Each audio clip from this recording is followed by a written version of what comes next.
അതേമാതിരി നെറ്റയ്ക്കൊരു പുഴു, അത് പുഴുവല്ല, ഞാൻ പണ്ട് പൊട്ടിടുന്നത് അങ്ങനെ ആയിരുന്നു. അപ്പം അന്ന് നോക്കിയാൽ പൊട്ട് കണ്ടില്ല, അപ്പം ഇങ്ങനെ കിട്ടും.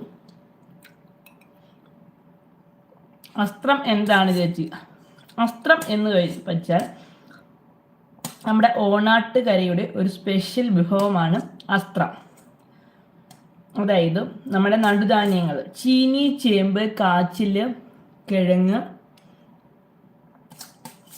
ചേന എന്നിവ വേവിച്ച് അതിൽ കടല വേവിച്ചതോ വലിയ പയർ വേവിച്ചതോ ഇടും. എന്നിട്ട് നാളികേരവും ചെറിയ ജീരകവും ചുവന്നുള്ളിയും വെളുത്തുള്ളിയും ഏറെ അരച്ച് ചേർക്കും. ഇതിലേക്ക് നമുക്ക് തക്കാളിക്ക ചേർക്കുന്നതോടൊപ്പം തന്നെ തൈരും ചേർത്ത് കടുക് വറുത്ത് വാങ്ങുന്നതാണ് അസ്ത്രം.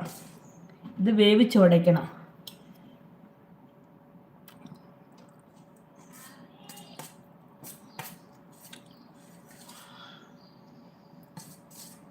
അതാണ് അസ്ത്രം. അതായത് നമ്മുടെ